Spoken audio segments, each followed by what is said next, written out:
영광 중에 계신 하나님, 그 영광을 바라보며 부름받고 택함받은 저들이 주의 피로 값주고 세워주신 교회에 나와 나의 신앙의 자리를 사랑하며 이 자리에서 우리의 시선을 집중하여 주님을 바라보며 거룩한 예배를 드립니다.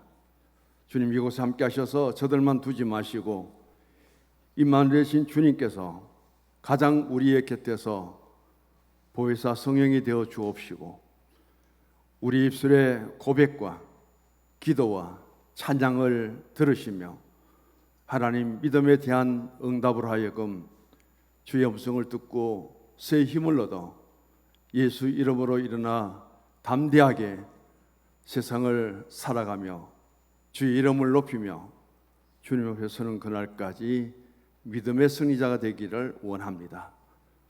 기도하신 장로님의 간구하심을 들으시며 임마누엘 찬양대의 찬양을 받으시는 하나님, 이제 저들의 닫혀진 마음의 문을 열어주시옵소서. 선포되는 말씀 위에 주께서 함께 하시며 종을 세워주심을 감사합니다. 예수님 이름으로 기도드립니다. 아멘. 스크린 한번 보시기 바랍니다. 무디 목사님을 잘 아실 거예요. 이분이 모세에 대해서 120년의 생애를 3단계로 구분을 합니다. 첫 번째 단계는 40세까지 태어나서부터 애굽의 왕궁에서 지냈던 기간을 말합니다. 두 번째는 살인자로 하여금 그가 도망을 하게 되고 미디안 광야로 가서 80세가 되기까지 이드로의 양을 치는 목자로서의 삶을 살아갑니다.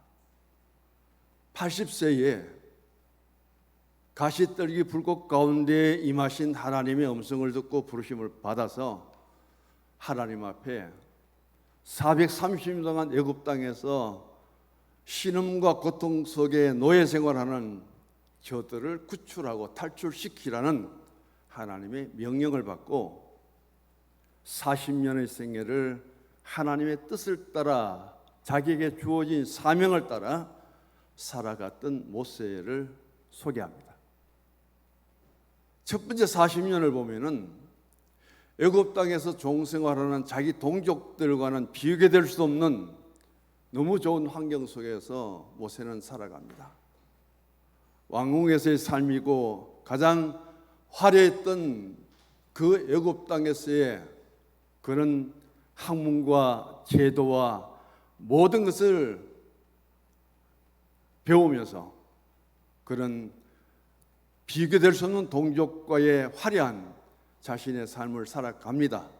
그 가운데 한 가지 잊지 못했던 것은 어머니 요게벳이 품에 안고 너는 하나님의 아들이라는 사실을, 너는 애굽인이 아니라 너는 히브리의 민족이라는 사실을, 너는 하나님의 백성이고 아들이라는 사실을 너무 많이 받았기 때문에 모세는 그 신앙만큼은 잊지 않고 있었습니다. 언젠가는 내가 어떤 힘을 얻고 능력이 되어준다면 이 땅에서 고생당하는, 인권을 유린당하는 저 우리 동족들을 내가 한번 구출해 봐야 되겠다.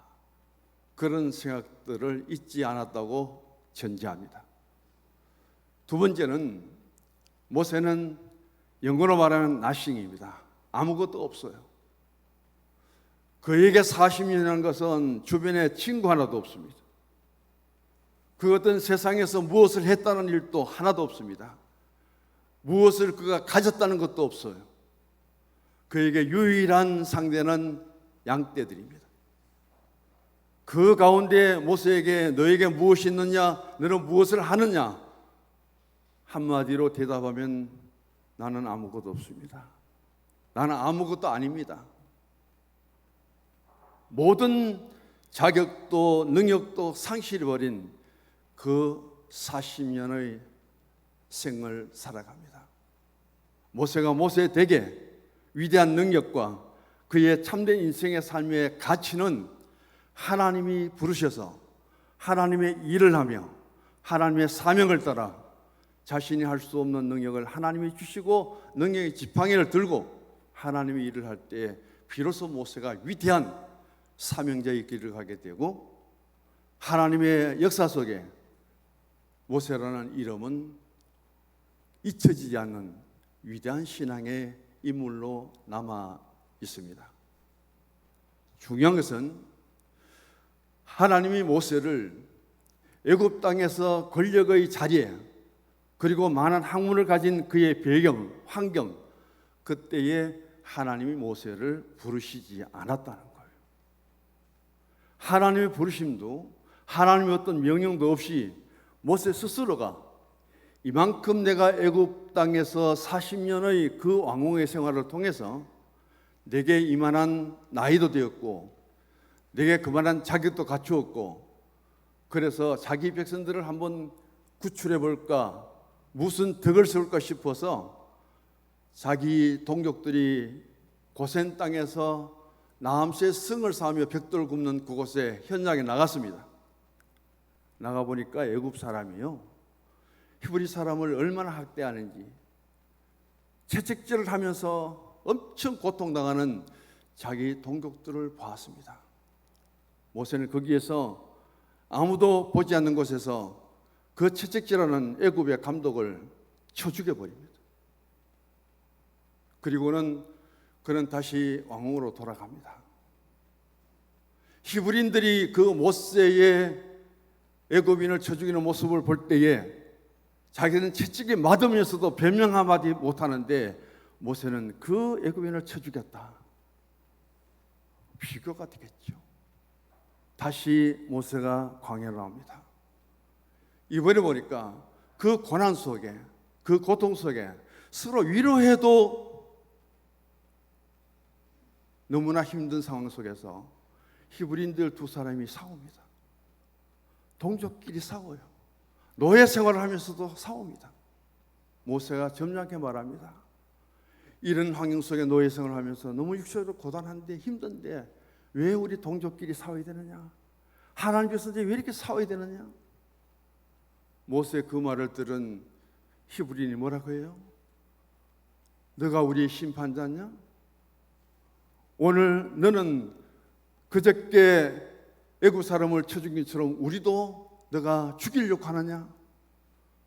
그 말을 듣고 모세는 감당할 수 없습니다. 누가 고소했습니까? 바로에게.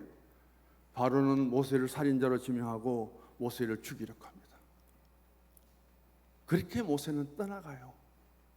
무엇으로요? 살인자의 그런 이름으로. 화려하게 40년의 자신의 삶 속에서 그가 자기의 방법대로 자기 혈기대로 시작했던 그의 동족을 위한 그 구원의 모습은 비참하지요. 실패로 끝나지요. 살인자라는 이름밖에 거기에는 붙여진 것이 없습니다. 동족까지 자기들을 고소해버립니다. 그게 모세의 40년의 삶이에요. 광야로 갔습니다. 아무것도 없습니다. 아무것도 할 수 없어요. 누가 모세를 만나주지도 않습니다. 하나님 앞에 하나님 나는 나십니다. 그런 아무것도 할 수 없고 아무것도 없고 아무 배경도 없고 능력도 없고 그런 약할 때에 하나님이 모세를 부르십니다. 그때 하나님이 모세를 불러요. 그 부르심에 있어서 모세가 얼마나 하나님 앞에 자신이 지금까지 40년 동안 인생의 삶 속에 어떤 열등감을 갖고 있었는가? 하나님 모세에게 사명을 맡겨주실 때에 5번에 걸쳐서 모세가 하나님께 자기 스스로를 자기 성찰을 통해서 고백하는 말씀이 오늘 3장과 4장에 자세하게 나왔습니다. 그때서야 자기를 돌아보는 거예요. 자기를 돌아보니 도대체 내가 누굽니까? 내가 누군데 하나님이 나에게 찾아오셔서 나를 불러주십니까? 내가 누군데 하나님께서 나에게 오셔서 그 애굽 땅의 동족들을 탈출시키라는 그런 지도력을 저에게 맡깁니까? 내가 누구간데 살인자로 나를 죽이려고 하는 바로에게 다시 찾아가라고 하나님 내게 명령하십니까? 자기 자신을 보니까, 자기 자신을 스스로 성취해 보니까 하나도 자격이 없어요. 하나도 자격이 없어요. 철저하게 자신의 부정만이 드러나오지 하나도 자신의 긍정적인 요소가 없습니다. 하나부터 열까지 하나님 앞에 나는 열등감 속에 빠져 있지 어느 하나도 하나님 앞에 나는 우월합니다. 우월감을 통해서 지도자의 자리에 설 자격이 없습니다. 철저하게 거기는 모세와 하나님과의 만남 속에 모세의 자기 성찰, 내가 누구간데, 내가 누구의 명령을 받고 내게 보이지도 않던 하나님, 내게 보여주지도 않던 하나님, 내가 그 백성들에게 찾아가는데 그 백성들이 누가 너를 보냈느냐고, 너는 누구의 말을 듣고 왔느냐고 백성들이 내게 물으면 내가 뭐라고 대답해야 됩니까? 도대체 나를 가라고 보내는 분은 누구고 나를 그런 사명을 맡겨주신 분은 도대체 누굽니까? 그분이 누굽니까? 하나님은요, 스스로 존재하는 분이시다. 하나님은 스스로 계시는 분이시다. 그 하나님에 대한 히브리 민족들은 430년 동안 애굽 땅에 종생을 하면서 다 잊어버립니다. 하나님에 대한 신앙도, 하나님에 대한 소망도, 하나님께서 어떤 일을 하실 것인가, 거기에 대한 것도 다 상실해버리고 없습니다. 그런 가운데 오늘 모세가 우리에게 보여주는 이 말씀을 통해서 모세가 언제 하나님 앞에 쓰임을 받았느냐? 하나님, 나는요 권력도 있고요, 나는 학문의 배경도 있고요, 나는 지식도 많고요, 애굽 땅에서 40년 왕궁에서의 생활 속에 하나님은 모세를 그들도 보지도 않습니다. 관심조차 없습니다. 하나님, 나는 아무것도 없습니다. 나는 아무것도 할 수 없습니다. 아무것도 할 수 없는 모세, 아무 능력도 없는 모세, 그리고 스스로 자신의 열등 속에 빠져서 부정 속에 있는 그 모세를 누구를 통해서 긍정적인 사람이 되고요, 누구를 통해서 그런 우월감을 주었고요, 스스로 자신을 포기하고 할 수 없다는 그에게 할 수 있도록 능력을 주시고 능력의 지팡이를 주신 분은 누구냐는 거예요. 그분을 만나시기 바랍니다. 그분을 만나시는 축복을 받으십니다. 그게 우리의 신앙이에요. 그래서 모세는 정말 위대하게 자신의 사역을 감당해 가고 있습니다. 두 번째 띄워주세요. 열등감에 대한 것을 띄워주세요.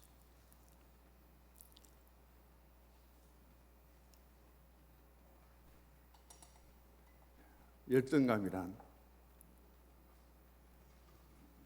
자신을 남보다 못한 무가치한 인간으로 낮추어서 평가하는 감정과 삶의 태도입니다.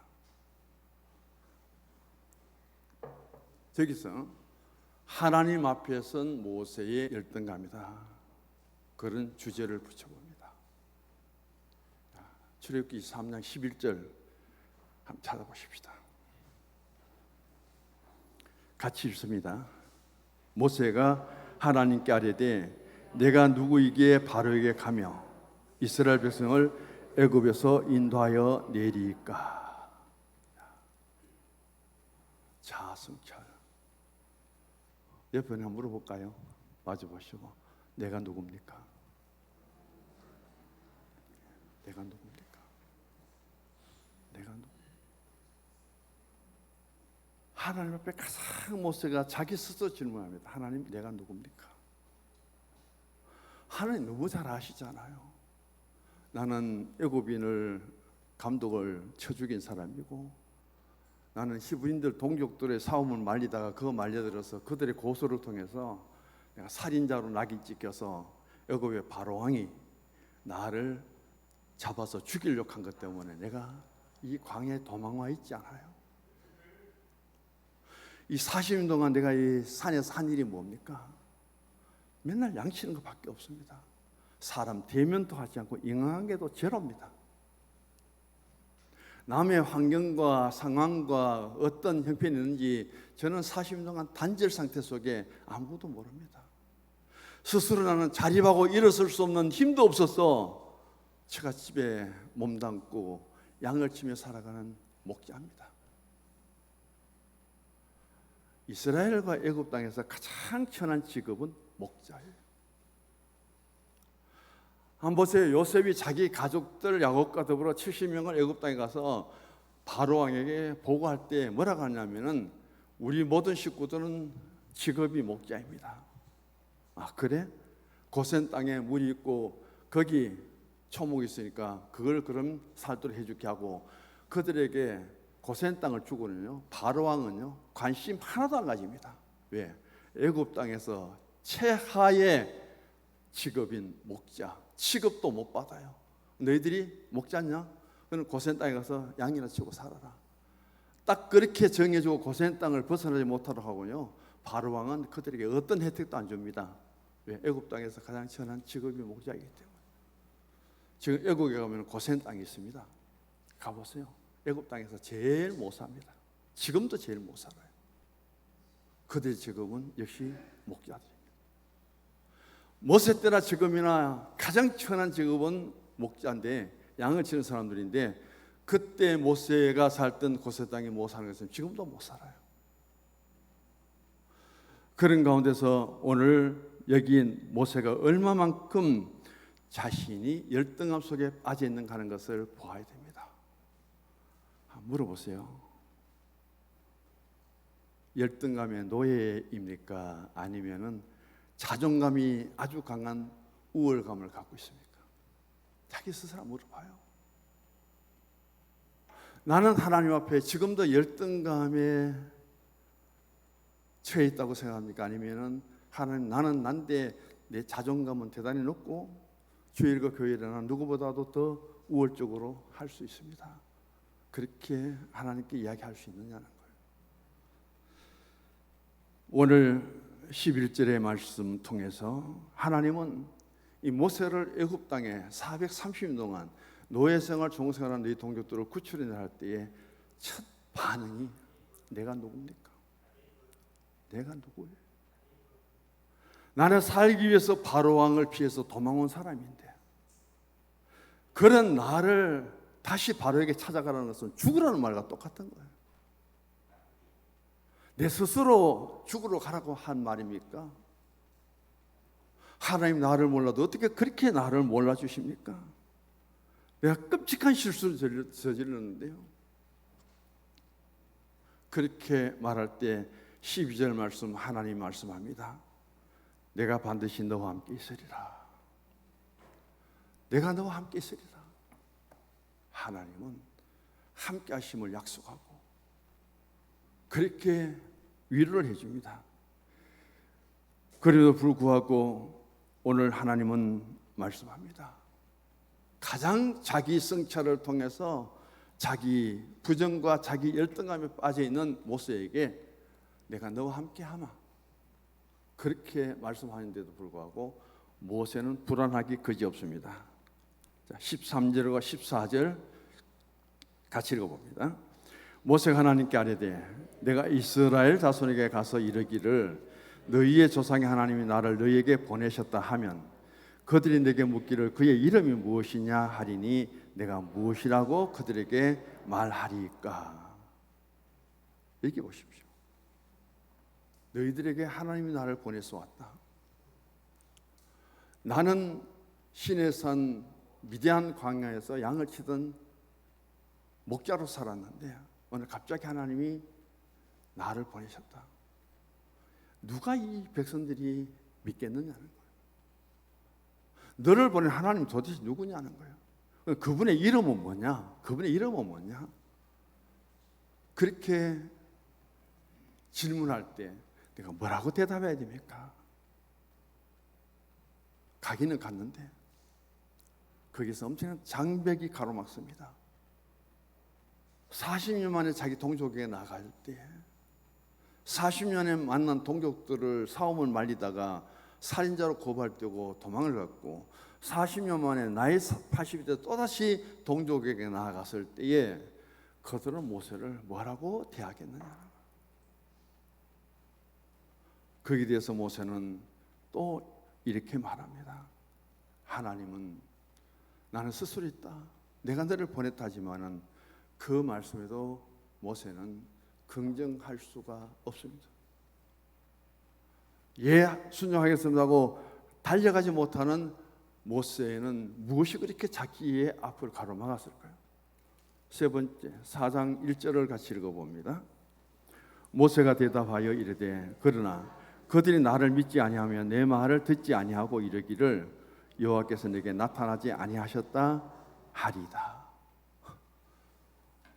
하나님이 보냈지만은 그들이 내 말을 안 믿고 부정해 버리면 내가 지도자로서 하고 애굽을 탈출시키는 데 있어서 리더자가 되기 위해서 하나님 나를 보냈다면 무슨 증거를 줘야 되잖아요. 증거를.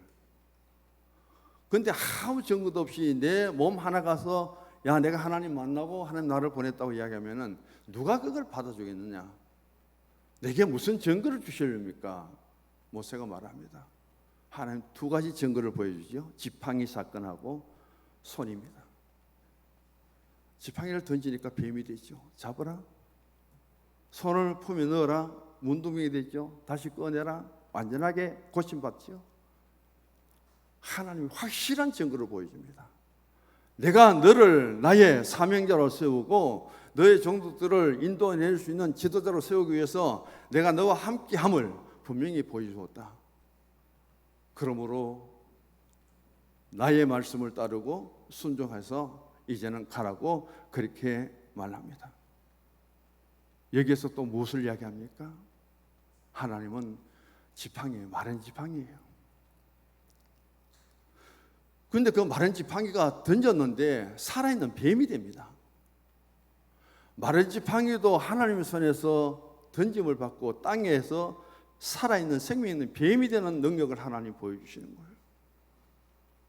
그 꼬리를 잡으니까 또 뱀이 지팡이가 되어버립니다. 마른 지팡이가요. 살아있는 미물도 만들 수 있고 그 모세의 손에 지팡이를 다시 들려줍니다. 이 지팡이 들고 가라. 뭐냐? 이 지팡이는 앞으로 너에게 수없이 많은 능력을 베풀 수 있는 능력의 지팡이다. 그렇게 보냅니다.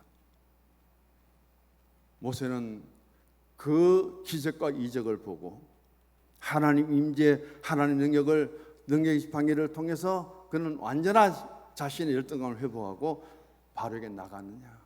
또 그것도 아니에요. 10절을 같이 읽어봅니다.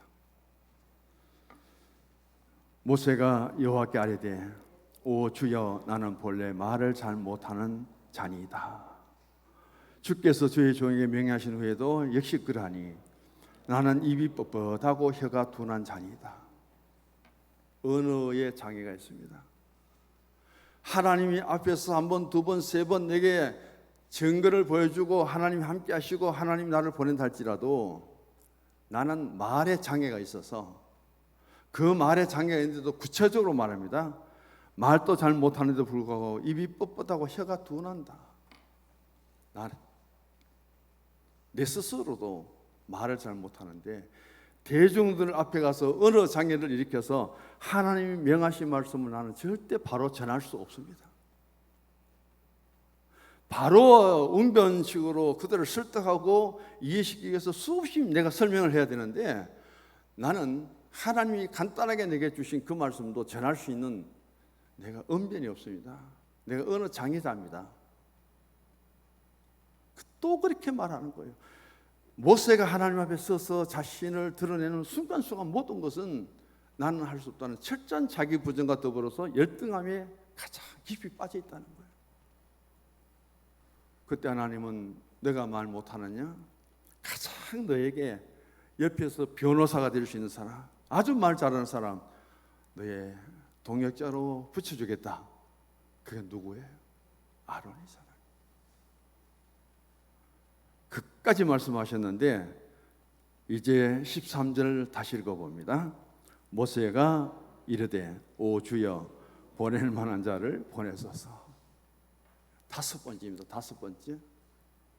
14절 읽어보시면 하나님이 노하십니다. 오늘 여기서 참 어지간히 변명도 많이 하고 그리고 열등감도 많습니다. 아마 저 같으면은 내가 참 참고 너에게 그렇게 권했는데도 보낼 만한 자를 보내라고? 관둬라, 관둬. 더 이상 말하지 말자. 그렇게도 내 말을 못 알아듣고 그렇게도 함께 하시는 하나님, 내게 능력 지팡이까지 지어주고 너 보는 앞에서 지팡이가 뱀이 되고 잡으면 다시금 지팡이가 되고 한순간에 문둥병이 되었던 손이 깨끗하게 나음을 입고 이런 기적을 보여주는데도 아직도 순종지 못하고 보낼 만한 자를 보내라고? 하나님은 여기에서 진노합니다. 오늘 모세는 자기가 끝까지 가지 않으려고 하대요. 하나님은요, 모세의 발을 묶어서라도 끌고 갑니다. 하나님 모세의 손을 붙들어 메고서라도 끌고 가는 분이 하나님이에요. 왜? 그게 하나님의 뜻이기 때문에. 하나님은 이미 다 계획하셨기 때문에. 그걸 우리가 못 깨닫는 거예요. 모른다는 거예요. 그래서 이렇게 하나님 앞에 선 모세의 모습을 우리가 보게 됩니다. 세상에는요, 지도자가 되려고 하는 사람들이 많습니다. 엄청 노력을 많이 해요. 국회가 개원되었습니다. 수없이 매스컴에 좀 보여주죠. 자격 없는 사람들이 위원장의 자리에 앉아갖고, 자격 없는 사람들이 위원장 자리에 앉아갖고 오늘 국회가 이 나라를 다 휘젓고 다닙니다. 행정도 사법도 국회 지금 만들어라는 거예요. 저는 생각할 때 우리나라 국회 확 뜯어 고쳐야 됩니다. 국회 권력들 반출해버려야 돼요.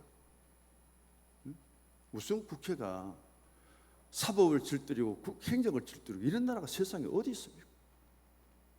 군대도 갔다 오지 않은 사람이 앉았어요. 투스타, 쓰리스타를 조롱하고요. 10분간 퇴장.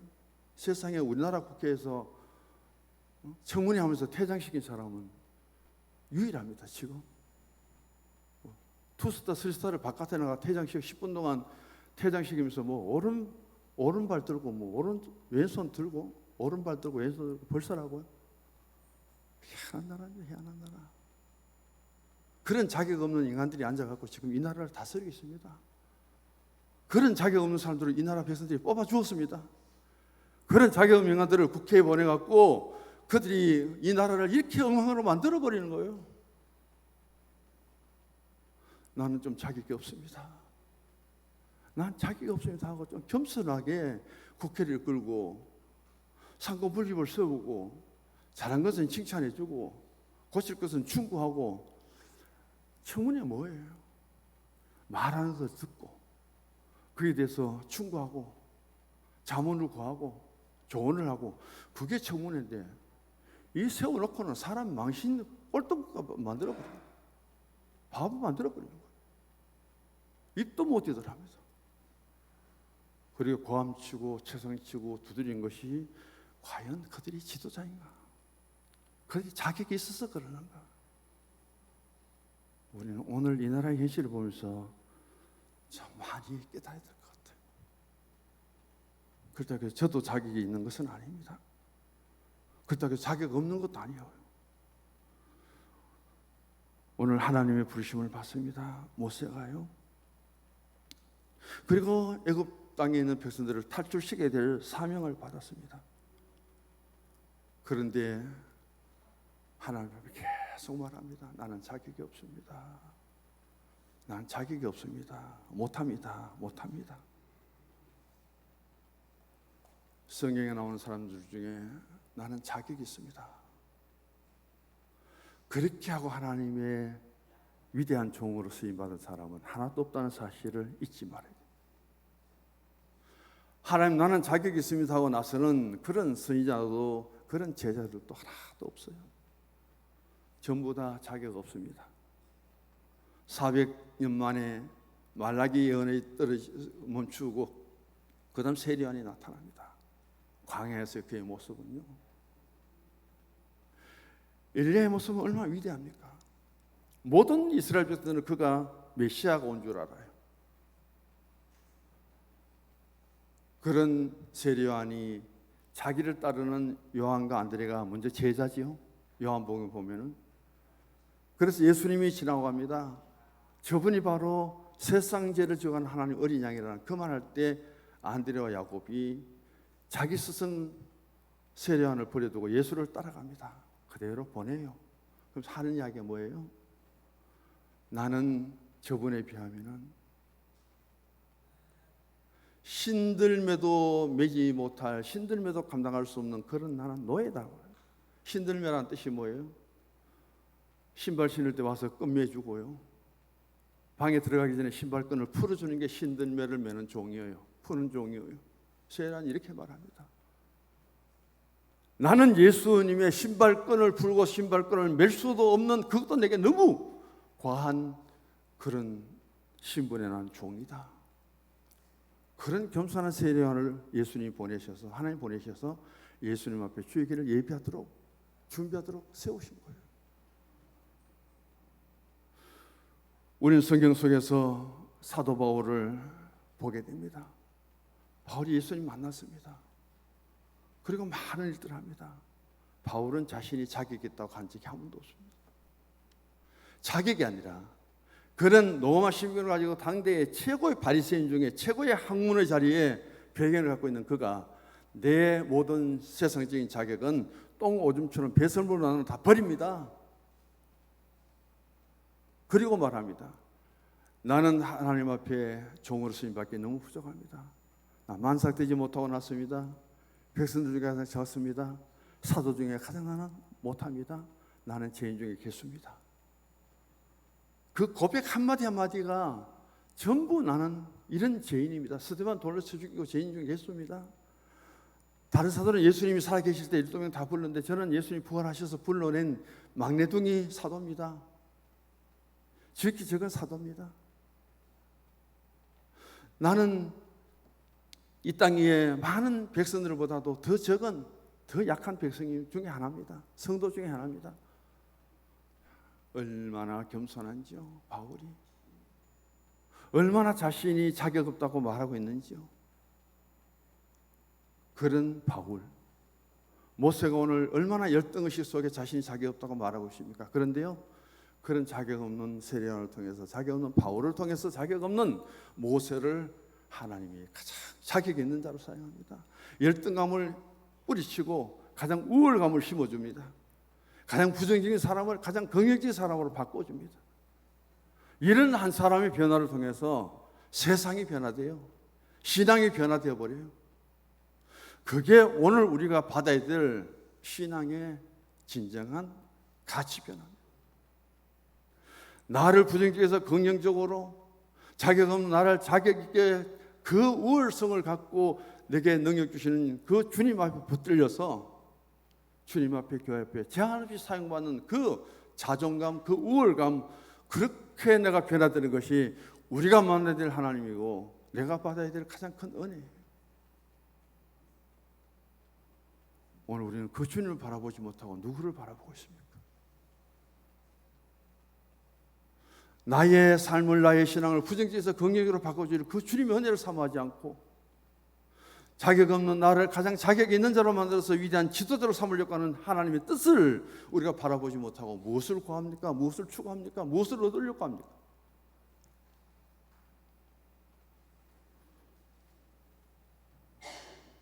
오늘 우리는 이런 신앙 속에서 다시 한번 우리 스스로를 자각해보고 성찰해보고, 오늘 6월 30일 마지막 날입니다. 전만기를, 에베네시를 하나님 도우셔서 오늘 6월 30일까지 우리가 성서중앙교회 교인으로서 여기까지 섰습니다. 저는 금년도 변함없이 6월 30일까지 목사로서 이 자리에 섰습니다. 내일부터 이루어지는 7월 달부터 후반기 하나님 여호와 이레가 되어 주실 줄 믿습니다. 주님 진정한 목자가 되셔서 우리를 인도해 주실 줄 믿습니다. 주님 내 길 예비하시니 감사하며 따르시고요, 목자되신 주님을 따르면서 주의 음성을 듣고 분별하고 그런 신앙의 삶으로 주님 앞에 나의 신앙이 긍정적으로 내가 자격증을 갖는 자격이 있는 그런 신앙의 성서중앙교회 일꾼으로 쓰임받는 2024년 후반기를 기대하며 여러분 앞에 그 하나님이 역사하시고 함께 하심을 축복합니다.